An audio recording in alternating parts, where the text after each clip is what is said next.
So welcome to the I films. इस वीडियो में हम बात करेंगे ईवी गाड़ियों के बारे में कि किसको ईवी कार्स लेनी चाहिए, किसको ईवी कार्स नहीं लेनी चाहिए। क्योंकि अभी माहौल ऐसा बनाया जा रहा है कि ईवी गाड़ियाँ जब आप ले लेंगे तो फ्यूल आपके लिए फ्री हो जाएगा। लाइक आपको 1 रुपये का भी फ्यूल नहीं लेना पड़ेगा। लाइक ऐसा लोग सोच रहे हैं, उतना ही लेना पड़ेगा जितना कि जैसे कि हमें चार्जिंग, जितना इलेक्ट्रिसिटी बिल चार्जिंग का कॉस्ट आएगा उतना ही। तो इसको हम समझेंगे कि कितना इसका एडवांटेज है, कितना डिसएडवांटेज है, कितने इन बातों में सच्चाई है, कितनी बातों में झूठ है। देखिए, ईवी कार बैटरी से चलती है, इतना समझ में आ गया।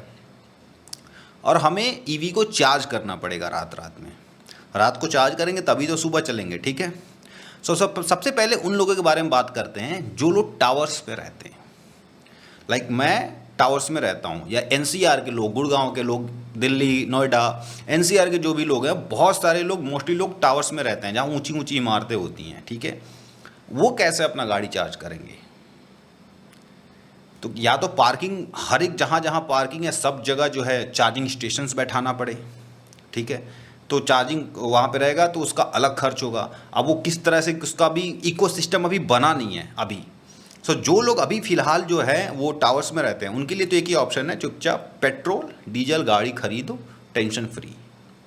उन लोग के लिए ईवी कार मुश्किल है, क्योंकि एक जन अभी लिए हुए थे तो वो ऊपर के टावर पे रहते थे, लाइक 20 के ऊपर के फ्लोर पे रहते थे। तो वो जो हम नीचे थे उन्होंने अपना दूसरा कनेक्शन लिया सिर्फ गाड़ी के लिए। और उससे फिर वो अपनी गाड़ी को चार्ज करते हैं। तो मीटर चार्ज इधर जो है, जो लोग एनसीआर में रहते हैं उनको पता होगा, मीटर चार्ज देना पड़ता है, लाइक 800 रुपये, 1000 रुपये। वो उनको पे करना पड़ता है। और जो मेट्रो सिटीज़ में जो बिजली का जो होता है ना पर यूनिट चार्ज, वो थोड़ा हैवी होता है। ये हो गया पहला। दूसरी बात है कि सपोज आपके पास अगर पेट्रोल कार है, आपके पास डीजल कार है, ठीक है, और फिर आप जाते हैं ईवी लेने कि हमारा पैसा बचेगा। ये सबसे बड़ी मूर्खता यही है कि आप सोच रहे हैं आपके पास एक कार होते हुए आप दोबारा एक कार लेने जा रहे हैं। 12-13 लाख रुपए या 10 लाख रुपए मिनिमम तो आपने वहीं इन्वेस्ट कर दिया। क्योंकि देखिए, ईवी कार 3-4 लाख रुपए महंगे होते हैं। लाइक एक सेगमेंट, सपोज कि अभी आप XYZ कार कोई खरीद रहे हैं 10 लाख रुपए में, सेम सेगमेंट की कार आप ईवी लेने जाएंगे 3-4 लाख रुपए आपको महंगा पड़ेगा। 3-4 लाख रुपए आप पहले ही वहां पे महंगा दे दिए, ठीक है। उसके बाद फिर जब आ रहे हैं, तो जब उसको चार्ज कर रहे हैं तो उसका भी पैसा पे कर रहे हैं, ठीक है। तो ऐसा नहीं कि वो बिल्कुल फ्री में चार्ज हो रहा है, उसका आप पे तो कर रहे हैं ना। कितना वो एक बार जब चार्ज होता है, तो सपोज फुल चार्ज अगर वो होता है तो आपका 200-250 रुपये, अगर आप कहीं बाहर भी कराते हैं तो 200-250। अभी इतना या ज़्यादा ही मार्केट में आया नहीं है, इतनी जगह पे चार्जिंग स्टेशन बैठे नहीं है कि इसका जो रेट है एग्जैक्टली पता रहे सबको कि कितना चार्ज लगता है, कितना नहीं लगता। मान के चलिए कि जो भी पैसा लगेगा, पहले तो आपने 3-4 लाख रुपए दे दिए एक्स्ट्रा, उसके बाद फिर आप चार्जिंग के लिए पैसा दे ही रहे हैं। फिर आप जो जा रहे हैं तो 250-300 किलोमीटर जो भी वो डिस्टेंस है वहाँ पे जा रहे हैं। क्या आप उसको लेके टूर पे जा सकते हैं? अभी फिलहाल ये मुश्किल हो जाएगा। जो आपने 3-4 लाख रुपए दिए थे, उतने में अगर आपका रनिंग ज़्यादा नहीं है कार से, लाइक आप साल भर में सिर्फ 1 लाख किलोमीटर ही चलाते हैं, आपने 4-5 लाख रुपए पहले दे चुके हैं, और फिर उसका फ्यूल कॉस्ट तो दे ही रहे हैं ना चार्जिंग का। आपको बहुत ज़्यादा बेनिफिट नहीं कर रहा है वो। और वहीं पे जब आप एक पेट्रोल कार लेते हैं, पेट्रोल कार या डीजल कार, उसके पीछे 100 साल का एक इकोसिस्टम बना हुआ है। जगह जगह आपको गांव-गांव में पेट्रोल पंप मिल जाएंगे। आप क्या लद्दाख लेके जा पाओगे? माउंटेन्स में लेके जा पाओगे? माउंटेन्स में आपका सीएनजी नहीं है। लाइक हम लोग कश्मीर गए थे तो पठानकोट के आगे कहीं सीएनजी नहीं मिला। पठानकोट लास्ट सीएनजी पड़ता है। आप उत्तराखंड चले जाओ, लास्ट जो है हरिद्वार से थोड़ा पहले है, वहाँ पे सीएनजी मिलता है बस। अभी सीएनजी जगह जगह नहीं पहुँचा है, तो इसका इकोसिस्टम अभी बना नहीं है। तो जब आप इलेक्ट्रिक कार ले लेते हो तो फिर आपको ये टेंशन रहेगी कि भाई अगर हम ऐसे रिमोट एरिया में जा रहे हैं, थोड़ा आउटसाइड आउटकट्स पे जा रहे हैं या माउंटेन्स पे जा रहे हैं, क्या वो रिलायबल होगा? और सबसे बड़ा ड्रॉबैक ये है कि आपका जो ये डीजल कार है, पेट्रोल कार है, जब वो 2 लाख 3 लाख किलोमीटर चल जाती है तो आपको सिर्फ इंजन का रिंग पिस्टन वगैरह वगैरह बदलना होता है, राइट। उसकी कॉस्ट बहुत कम होती है, 60,000 70,000 अगर कंपनी से भी कराते हो 1 लाख में चेंज हो जाता है। आप जाके बैटरी चेंज कराना। जब आप ईवी कार खरीदो, उनसे पूछना इसकी बैटरी की लाइफ कितनी है। वो 2 चीज़ें बोलेगा कि इतने साल और इतना किलोमीटर। सपोज 2 लाख किलोमीटर बोला उसने, उसके साथ वो साल का एक थ्रेशोल्ड लगाएगा कि 3 साल या 4 साल या 5 साल। अब वो किस लिए लगाता है, देखिए लिथियम की जो बैटरी होती है, लिथियम आयन है ना, वो वक्त के साथ अपना पावर लूज़ करते जाती है, भले से आप उसको खड़ा रखिए, चलाइए ही नहीं। क्योंकि मैं यूज करता हूँ, जैसे ये जो कैमरा है मेरे पास, सो इसमें लिथियम आयन बैटरी लगी हुई है। एक और मेरे पास कैमरा है, उसमें भी लिथियम आयन बैटरी लगी हुई है। सो अब मैं एक कैमरा था, उसको मैं 6 महीने से यूज नहीं किया था, ठीक है, फिर भी उसकी बैटरी डेड हो गई। उसका वो अपना चार्जिंग पावर वो ख़त्म करते जाता है ना, वक्त के साथ वो ख़राब होना है। ये चीज़ पेट्रोल में नहीं है। आप 50,000 किलोमीटर 2 साल में चलाइए, वो ख़राब नहीं होने वाला रिंग पिस्टन। सो अगर आपका रनिंग कम है तो हर सोचिए, पहले आपने 4-5 लाख रुपए दे दिए आपने ईवी के चक्कर में, फिर आपको हर 5 साल पे आपको बैटरी चेंज करानी है। बैटरी चेंज कराने का खर्चा 5-5 लाख तक जाता है। बहुत सारे वीडियोस तो ऐसे हैं कि जो लोग बता रहे थे कि उन्होंने 12-13 लाख की ईवी गाड़ी ली और 7 लाख तक खर्चा आया उनका ईवी वो बैटरी चेंज करने का। तो जब आप पूरा लंबे पिक्चर पे देखेंगे, बड़े पर्दे पे चीज़ों को देखेंगे, तो आप कहेंगे कि ईवी में तो मेरे को लॉस हो रहा है। अगर लॉस नहीं भी हो रहा है, सो इस इक्विवेलेंट टू द पेट्रोल और डीजल का वो उतना ही खर्च आ रहा है हमें। क्योंकि आप पूरा देखिए, पहले 3-4 लाख रुपए आपने दे दिया, अगर वो आप इन्वेस्ट करते हैं वो पैसा बचा के, तो उसका जो रिटर्न है वो अलग। फिर आप हर 5 साल पे 5-6 लाख रुपए लगा के आप उसकी बैटरी चेंज कराते हैं। और फिर तीसरी बात आती है, अभी भी हमें पता नहीं कि हम उसकी बैटरियों को कहाँ डिस्पोज करेंगे। अभी भी वो सिस्टम बना नहीं है, इकोसिस्टम बना नहीं है। फिर तीसरी बात आती है कि सबसे बड़ी चीज, एक्सीडेंट। एक्सीडेंट जो होता है ना ईवी कार में, आप यूं समझिए, आपके पेट्रोल कार में, डीजल कार में आग लग गई, पानी डाले बुझ गया, गैस डाले बुझ गया, जो बुझाने वाला गैस आता है वो बंद हो गया, ऑक्सीजन की सप्लाई कम हो गई, आग खत्म हो गई। बैटरी उस तरह से काम नहीं करती है। बैटरी के पास स्टोर्ड एनर्जी है, पानी में डुबा दीजिए वो काम करता रहेगा, उसमें फायर लगा रहेगा। सो सपोज आपकी ईवी कार है और वहां पे आग लग गया, सो जो हमारे यहाँ फायर स्टेशन वाले, फायर ब्रिगेड वाले हैं, उनके लिए बस इतना ही ऑप्शन रह जाता है, इतना पानी डालो कि आग फैले ना। आप उस आग को बुझा नहीं सकते। 7th और 8th स्टैंडर्ड की चीज़ है कि बैटरी के पास अपना पोटेंशियल एनर्जी होता है, उसमें वो स्टोर्ड है, आप उसको पानी से बुझा नहीं सकते। आप पानी में डुबो दीजिए। जो पानी डाला जाता है बैटरीज के ऊपर, वो सिर्फ इसलिए डाला जाता है कि वो फैले ना। उसके अंदर आग जल रहा है, ऊपर से पानी मार रहे हो आप, आग जल रहा है, उसको बाहर से कोई मतलब नहीं। आप ऑक्सीजन सप्लाई कट कर रहे हो, क्या कर रहे हो, कुछ नहीं मतलब। बैटरी के अंदर आग है, वो जलेगा। और कितना हद तक जलता है सोचिए। आपका जो कार है, बहुत बार देखते होंगे आप, जो टीवी में प्रॉम्प्ट्स यूज होते हैं, है ना, प्रॉप्स यूज होते हैं, तो उसमें एक ही कार को कई बार जलाया जाता है, फिर बुझा दिया जाता है, फिर जलाया जाता है, या कहीं आग भी लगती है तो कार जल जाती है, फिर भी उसकी बॉडी बची रहती है, उसका कंकाल। बैटरी की आग ऐसे होती है ना कि आप उसको एक बड़े से पॉलीथीन में भर लोगे अपने कार को, लाइक वो पिघला के पानी कर देगा आपके कार को। जो मेटल होता है वो इस हद तक उसका टेम्परेचर ऊपर चला जाता है। अभी तक उसके बारे में जो है कोई सोल्यूशन नहीं आया है कि उससे हम कैसे डील करेंगे। लाइक अगर आपको सपोज एक कार की आग बुझा, वो कार जैसे जो पेट्रोल और डीजल है उसकी आग बुझाने के लिए अगर आपको सपोज 1 टैंकर पानी लगता है, तो बैटरी का जो आग है उसको कंट्रोल करने के लिए, बुझाने के लिए नहीं, कंट्रोल करने के लिए आपको 30-40 टैंक लग जाएंगे, उससे ज़्यादा भी लग सकते हैं, और आपके पास बचेगा कुछ नहीं। सबसे ज़्यादा जो इसमें सबसे बेस्ट एडवाइस ये होता है कि आप कार को दूर से किसी तरह खींच के बाहर कहीं दूर एरिया में लेते जाओ जहाँ आग फैले ही ना, वहाँ कार जो है बिल्कुल पिघल के पानी हो जाए, चलेगा। सो ये सबसे बड़ा ड्रॉबैक है।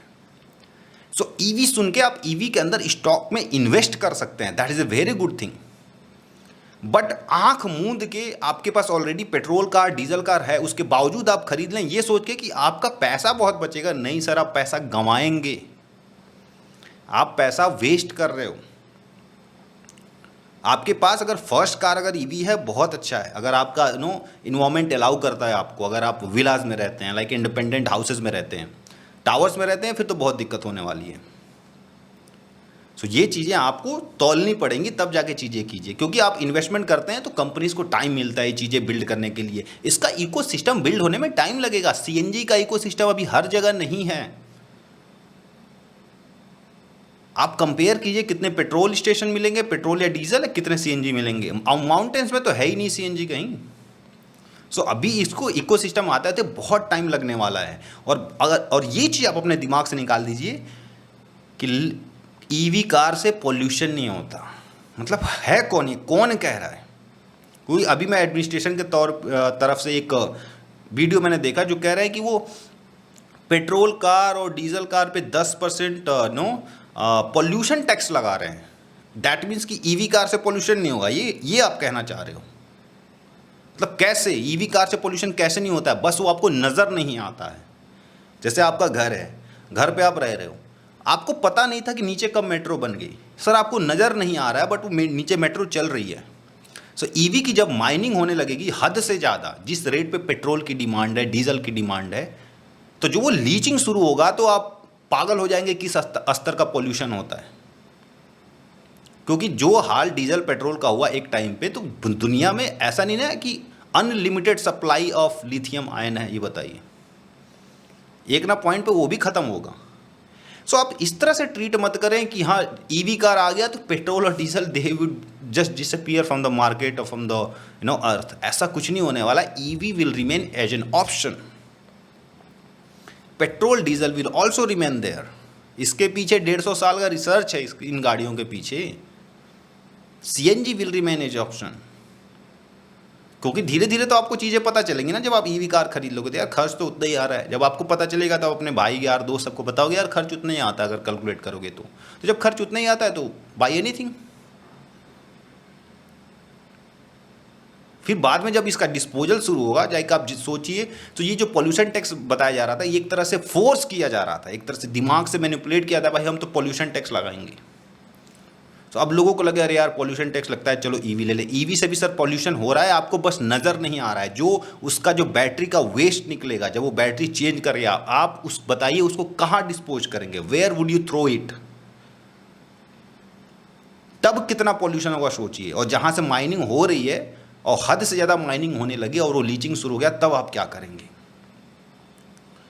तो हुआ क्या कि हमारे पास एक प्रॉब्लम थी और हम उसको जड़ से सॉल्व करने के बजाय हम पड़ गए कि नहीं, हम अपनी दुनिया ही बदल देते हैं, हम पूरा सिस्टम ही बदल देते हैं। लाइक घर में पपड़ी पेंट गिर रहा है, चलो हम पूरा एक घर ही नया खरीद देते हैं, लोगों को डुबा देते हैं, लोगों को पैसे से तंगी बना देते हैं। लाइक एक और वीडियो में भी देख रहा था, तो वो कह रहे थे कि आने वाले टाइम सब ईवी का होने वाला है। तो ये रिंग पिस्टन बनाने वाली कंपनियां जो है वो सही नहीं है अभी इन्वेस्टमेंट के लिए। लाइक ऐसे पोर्ट्रेट किया जा रहा है कि जैसे कि ईवी आया तो ये पेट्रोल और डीजल गाड़ियां सब खत्म हो जाएंगी। और एक और चीज़ मैं आपको बताना चाहूँगा कि सोचिए इसका प्रैक्टिकल इम्प्लीमेंटेशन जब होगा। इंडिया एक ऐसा देश है जहाँ पे बहुत ज़्यादा गर्मी पड़ती है, बहुत ज़्यादा सर्दी पड़ती है, बहुत ज़्यादा बरसात होता है। सपोज आप आज से जा रहे हैं, बहुत सारी गाड़ियाँ ईवी वाली हो चुकी हैं, तो आप उस समय में आ चुके हैं जब बहुत सारी आपको जैसे सीएनजी हो चुका है उस लेवल पे ईवी पहुंच चुका है। और आप जाते हैं पेट्रोल पंप पे या फ्यूल स्टेशन पे, ईवी चार्जिंग स्टेशन पे, और आपको पता चलता है यहाँ 45 मिनट्स लगेंगे। इंडिया का पॉपुलेशन बहुत बड़ा है, कितना भी आप फास्ट चार्जिंग कर लीजिए आपको लगेगा टाइम, आधा घंटा मिनिमम मान के चलिए। आप कार में बैठ के तो चार्ज नहीं कराने वाला अपना कार, आप उतरेंगे, वहाँ रेस्टोरेंट होगा, वहाँ बैठेंगे, पता चलेगा 400 रुपये 500 रुपये आप चार्जिंग के देंगे और आप 200-300 रुपये चाय कॉफ़ी के देंगे। वो तकलीफ़ देगा। और सोचिए हम आपके पास 400 किलोमीटर का भी अगर रेंज दे दिया गया तो आप 400 किलोमीटर बिल्कुल ख़त्म होने पे जाके तो आप चार्ज कराएंगे नहीं, 350 पे ही चार्ज कराएंगे। 350 पे जब आप चार्ज कराते हैं और आपको वहाँ पे 45 मिनट 40 मिनट आधे घंटे लगते हैं, वो भी आपको काउंट करेगा यार कि अगर मेरे को जाना है 1000 किलोमीटर तो मैं 2-2.5-3 घंटे तो ऐसे जा रहे हैं। क्योंकि उन रेस्टोरेंट पे जाओगे तो आपको कुछ ना कुछ तो खाना पड़ेगा, और वहाँ पे खाने की चार्जेस जो होते हैं रेस्टोरेंट मतलब बहुत ज़्यादा होते हैं। मैंने आज तक किसी फ्यूल स्टेशन में बैठ के नहीं खाया। मैं मोस्टली जो एक्सप्रेसवे से ट्रैवल करता हूँ, तो एक्सप्रेसवे पे जितने भी फ्यूल स्टेशन दिए गए हैं वहाँ पे जो है ब्रांड वाले जो है रेस्टोरेंट रखे गए हैं, क्योंकि एक्सप्रेसवे पे आपको कुछ मिलता है नहीं। कि ऐसा नहीं है कि हाईवे जैसा कि रोड के साइड में दुकानें आप उतरे कुछ खरीद के खा लिए। आपको बहुत VIP रेस्टोरेंट्स ही मिलेंगे, VIP। तो आप वहाँ जाओगे तो अभी मेरे फ्रेंड्स आए थे तो गलती से चले गए बिना रेट पूछे, 1200 का तो सिर्फ आइसक्रीम खा के आए थे वो लोग। सो ये चीज़ें आपको तकलीफ देंगी। ये जब प्रैक्टिकली आप इम्प्लीमेंट करेंगे तब आपको समझ में आएगा कि हाँ इसका कितना लॉस है, कितना फ़ायदा है इन चीज़ों का। और फिर आप कैलकुलेट करेंगे कि सब एक चीज़ बराबर ही है। सो ईवी बहुत अच्छा है, इन्वेस्ट कीजिए उसमें। ईवी बहुत अच्छा एक ऑप्शन है, बट डोंट ट्रीट लाइक कि ये बिल्कुल चीप है, बिल्कुल सस्ता है, इससे पॉल्यूशन नहीं होता, ये बेस्ट है। ईवी का पीछे कितना आपका, कितने साल आपको लग रहे हैं, कितने टाइम से सुन रहे हैं आप, कितने साल का इस पर रिसर्च एंड डेवलपमेंट है? 20, 30, 10, 12। पेट्रोल डीजल कार 100 साल से ऊपर, 150 साल से इन सबों का जो है हिस्ट्री है, उसके पीछे उतना रिसर्च लगा है, दिमाग लगा है, इंजन रिफाइंड है, सारा सिस्टम टेंशन फ्री है। सेफ्टी के भी इशूज देखिए, सबसे सेफ कार है ईवी। और अगर मेरे को चूज करना है ईवी या petrol diesel, I would go for petrol diesel, as simple as that. क्योंकि जब वो आग लगेगा तब आपको तकलीफ समझ में आएगी कि ईवी की आग क्या होती है। बैटरी की आग बुझती नहीं है।